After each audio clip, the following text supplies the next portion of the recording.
पिछले तज्ज़िये में हमने एक इंतहाई संगीन हकीकत पर बात की थी कि किस तरह आर्टिफिशियल इंटेलिजेंस की इस तेज़ तरीन रेस में मुख्तसर रास्तों और दूसरों पर इन्हिसार ने बुनियादी ढांचे को खोखला कर दिया है।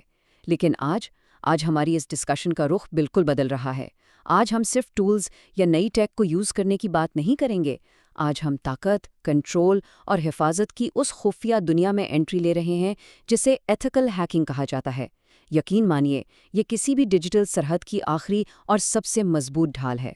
देखें, अब सिर्फ बनी बनाई एआई प्रोडक्ट्स खरीदने या शॉर्टकट्स लेने का वक्त मुकम्मल तौर पर ख़त्म हो चुका है।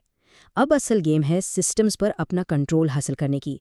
हमें एथिकल हैकिंग को सिर्फ एक आम आईटी स्किल के तौर पर नहीं देखना, बल्कि ये आज के दौर का एक खुफिया हथियार है, एक आलमी ताकत है। डिपेंडेंसी से निकलकर अब असल मंजिल सिर्फ और सिर्फ डिजिटल डोमिनेंस और मुकम्मल कंट्रोल है। तो यहाँ एक बहुत ही बड़ा और थोड़ा सा परेशान करने वाला सवाल सामने आता है। इस पूरी साइबर स्पेस को, इस इंटरनेट को असल में कंट्रोल कौन करता है? क्या वो लोग जो सिर्फ इंटरनेट चला रहे हैं, या वो लोग जो इन सिस्टम्स की एक एक नस से वाकिफ हैं? इस सवाल का जवाब ही असल में तय करेगा कि डिजिटल दुनिया में किसकी बका होगी। आइए इस हकीकत को थोड़ा करीब से देखते हैं। अच्छा, तो आइए इस सब को डिटेल में समझते हैं। आज के इस तज्ज़िये को हमने 5 हिस्सों में बांटा है। पहले, डिजिटल डिफेंस की बुनियाद। दूसरा, एथिकल हैकर की असल तारीफ। तीसरा, आलमी हक़ाइक़ का जायज़ा। चौथा, एक प्रैक्टिकल 4 फेज़ एग्जीक्यूशन प्लान। और आखिर में साइबर कंट्रोल के ज़रिए कौमी खुदमुख्तारी, बिना किसी जज्बाती बहस के सीधा ठोस हक़ाइक़ पर आते हैं। Section 1, foundations of digital defence. चलिए बुनियाद से शुरू करते हैं।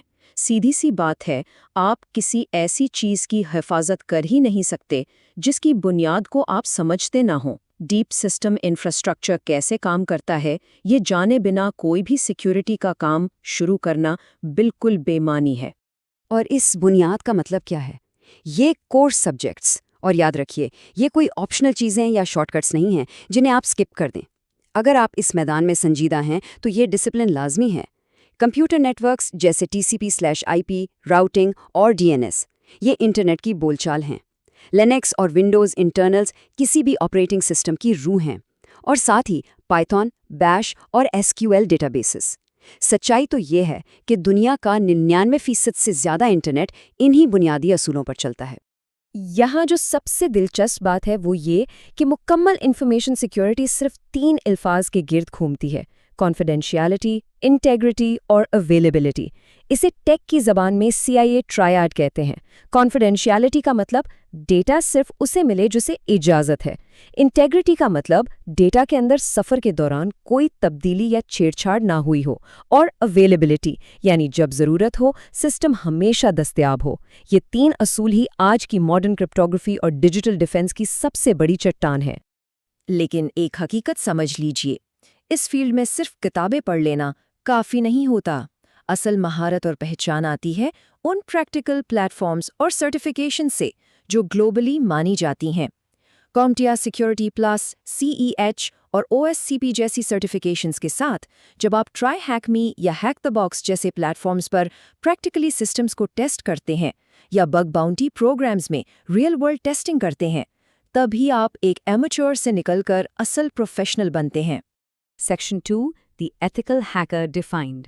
अब जब हमारी बुनियाद क्लियर हो गई है तो ज़रा ये भी समझ लें कि आखिर एक एथिकल हैकर होता कौन है। वो जो फिल्मों में दिखाते ना, अंधेरे कमरे में बैठे तेज़ी से कीबोर्ड पर उंगलियां चलाते हुए हैकर्स, उस तस्वुर को बिल्कुल जहन से निकाल दें। असल कहानी कहीं ज़्यादा इंटरेस्टिंग है। हैकिंग किसी काले रंग की स्क्रीन पर तेज़ी से टाइप करने का नाम नहीं है। असल में ये मुकम्मल सिस्टम थिंकिंग है। ये उन कनेक्शंस को देखने का नाम है जो आम लोगों को नज़र नहीं आते। एथिकल हैकर्स एक नेटवर्क को, उसमें इन्वॉल्व इंसानों को और तमाम प्रोसेसेस को बहुत बारीक बीनी से एनालाइज करते हैं। क्योंकि दुनिया का कोई भी सिस्टम हो, चाहे वो कितना ही महफूज क्यों ना लगे, उसमें इनहेरेंटली कोई ना कोई फ्लॉ या कमज़ोरी ज़रूर होती है। तो इसका सबसे अहम पॉइंट क्या है? एथिकल हैकिंग असल में कानूनी तौर पर किसी सिस्टम में दाखिल होकर उसकी कमज़ोरियां निकालने का अमल है, इससे पहले कि कोई मुजरिम या मलिशियस हैकर उन तक पहुंच जाए।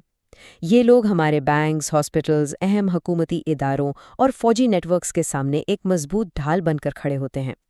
ان کے بغیر آج کی اس کنیکٹڈ دنیا میں سیفٹی کا تو کوئی وجود ہی نہیں بچتا۔ Section 3 the global reality check. آئیے اب تھوڑا اپنے ارد گرد کی دنیا کا تجزیہ کرتے ہیں۔ یہ سمجھنا بہت ضروری ہے کہ آج کی جیو پولیٹکس اور عالمی طاقتوں کے درمیان اصل میں چل کیا رہا ہے۔ اگر ہم دنیا کے سائبر لینڈسکیپ پر نظر ڈالیں تو حقیقت بالکل آئینے کی طرح صاف ہو جاتی ہے۔ اسرائیل کو دیکھیں، ان کے پاس انتہائی جدید ایلیٹ آفینسو سائبر یونٹس ہیں۔ چائنا نے سرویلنس اور سائبر انفراسٹرکچر کا ایک میسو جال بچھا دیا ہے۔ پڑوس میں انڈیا تیزی سے اپنی ٹیک ٹیلنٹ کو گلوبلی اسکیل کر رہا ہے۔ امریکہ آفینسو اور ڈیفینسو دونوں آپریشنز میں لیڈ کر رہا ہے، جبکہ Russia advance cyber conflict tactics کا ماہر ہے۔ نوٹ کرنے والی بات یہ ہے کہ یہ طاقتیں صرف ٹیکنالوجی یوز نہیں کر رہی، یہ اس پورے ڈیجیٹل ڈومین کو کنٹرول اور ویپنائز کر رہی ہیں۔ اب ذرا ان عالمی طاقتوں کو اور ہماری موجودہ حالات کو آمنے سامنے رکھ کر دیکھیں۔ ایک انتہائی واضح فرق ہے۔ جہاں دنیا کے بڑے ملک اپنے ڈیجیٹل سپیس کو کمپلیٹلی محفوظ اور فورٹیفائی کر رہے ہیں، وہاں ہم لمیٹڈ انفراسٹرکچر، سکلز کے بھاری گیپس اور کرائے پر لی گئی ڈیجیٹل سپیسز پر گزارا کر رہے ہیں۔ جب تک ہم اپنی ڈیجیٹل زمین کے خود مالک نہیں بنیں گے، ہم ہمیشہ دوسروں کے محتاج ہی رہیں گے۔ سیکشن 4 دا 4 فیز ایگزیکیوشن پلان۔ اس سنگین صورتحال سے نکلا کیسے جائے؟ اس کا جواب ایک انتہائی پریکٹیکل روڈ میپ میں چھپا ہے۔ اسے آپ آنے والی نسلوں کے لیے ایک واضح قومی کال ٹو ایکشن بھی سمجھ سکتے ہیں۔ آئیے دیکھتے ہیں یہ سفر کیسے بلڈ ہوتا ہے۔ فیز 1 یعنی پہلے 6 مہینے، جہاں صرف لائنس اور پائتھون جیسی اسکرپٹنگ کی مضبوط بنیاد بنے گی۔ پھر آتا ہے فیز 2، اگلے 6 سے 12 مہینے تک ویب سیکیورٹی اور این میپ جیسے ٹولز پر فوکس ہوگا۔ پھر آتا ہے فیز 3، اصل اسپیشلائزیشن کا ٹائم ہے، 1 سے 2 سال تک، جہاں ریڈ اور بلو ٹیمز کی آفینسو اور ڈیفینسو تکنیکیں پریکٹس کی جائیں گی۔ اور آخر میں فیز 4، جہاں ایک پروفیشنل لیول پر لوگ اپنے سیکیورٹی ٹولز خود بناتے ہیں۔ یہ راستہ آسان ضرور نہیں، لیکن یہی اکیلا آتھینٹک راستہ ہے۔ اور اس لمبے سفر کو مکمل کرنے کا انعام کیا ہے؟ دیکھیں، یہ صرف پیسے کی بات نہیں ہے۔ حالانکہ بگ باؤنٹیز کے ذریعے آپ ہزاروں ڈالرز کما سکتے ہیں، کارپوریٹ سیکیورٹی میں ٹاپ رولز لے سکتے ہیں، لیکن اصل کامیابی یہ ہے کہ جب آپ ان سکلز کو ماسٹر کر لیتے ہیں تو آپ کا عالمی سطح پر ایک اثر و رسوخ بن جاتا ہے۔ یہ مہارت آپ کو گلوبل سائبر دنیا کا ایک اصل کھلاڑی بنا دیتی ہے۔ Section 5 sovereignty through cyber control. اب ہم آج کے اس تجزیے کے آخری اور سب سے حساس حصے پر آ گئے ہیں۔ یہاں آ کے قومی سرحدوں اور طاقت کا پورا مفہوم ہی بدل جاتا ہے۔ آج کی اس ماڈرن دنیا میں آزادی اور خود مختاری کے کیا معنی ہیں؟ کیا یہ صرف زمینی سرحدوں تک محدود ہے؟ بالکل نہیں۔ حقیقت یہ ہے کہ آج سوورینٹی اصل میں ڈیٹا کا نام ہے، یہ سسٹمز کا نام ہے، یہ سائبر کنٹرول کا نام ہے۔ اگر آپ کے اندرونی سسٹمز فنڈامنٹلی انسیکیور ہیں تو یہ مان لینا چاہیے کہ آپ کا پورا انفراسٹرکچر مکمل طور پر ولنریبل اور انسیکیور ہے۔ اور اسی لیے ایک بہت ہی طاقتور حقیقت سامنے آتی ہے، پاکستان میں ٹیلنٹ یا قابلیت کی بالکل کمی نہیں ہے، کمی ہے تو صرف ڈائریکشن کی۔ سوچئے، اگر ہزاروں نوجوانوں کا رخ شارٹ کٹ سے ہٹا کر سیدھا سائبر سیکیورٹی اور سسٹم تھنکنگ کی طرف موڑ دیا جائے تو آنے والے کل میں قیادت ہم خود کریں گے، ہم کسی کے پیروکار نہیں بنیں گے۔ کیونکہ مستقبل کی جو وار ہے وہ کسی زمینی میدان میں نہیں بلکہ مکمل طور پر ڈیجیٹل فرنٹ پر ہوگی۔ سوال یہ نہیں ہے کہ کیا یہ وار ہوگی، سوال یہ ہے کہ کیا اس آنے والے اعلیٰ سطح کے سائبر ٹکراؤ کے لیے ہماری تیاری مکمل ہے۔ اس حقیقت کو ہمیں سمجھنا ہوگا۔ تو اب وقت آ گیا ہے کہ ان کھوکھلے اور مختصر راستوں کو چھوڑا جائے۔ اپنی صلاحیتوں کو نکھاریے، ایسے سسٹمز بنائیے جنہیں کوئی توڑ نہ سکے۔